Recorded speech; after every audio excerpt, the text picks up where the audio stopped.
Hello friends, आपण एक स्वादिष्ट रेसिपी बनवणार आहोत। त्यासाठी इथे आपण 4 ते 5 इडल्या घेतल्या आहेत आणि त्या इडल्या कट करून घ्यायच्या आहेत आणि त्याच्यासाठी लागणारे आपल्याला साहित्य जिरे मोहरी आणि मीठ, हळद आणि हिंग आणि कोथिंबीर बारीक चिरून घेतलेली, मिरच्या हिरव्या बारीक चिरून घेतलेल्या आणि कढीपत्ता। आपण जिरे मोहरी इथे टाकून घेतलेली आहे।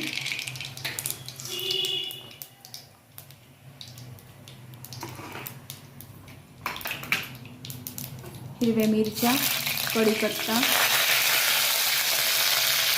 आणि हिंग आणि थोडीशी हळद अर्धा चमचा आणि अर्धा चमचा मीठ। आता इडली आपण असं टाकून घेणार आहोत।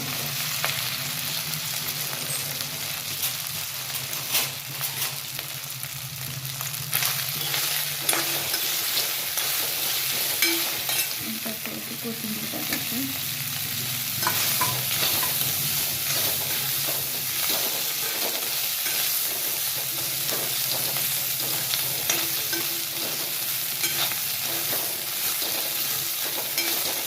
असं छान शेलो फ्राय करून घ्यायचं। त्याला थोडीसं गरम झालं की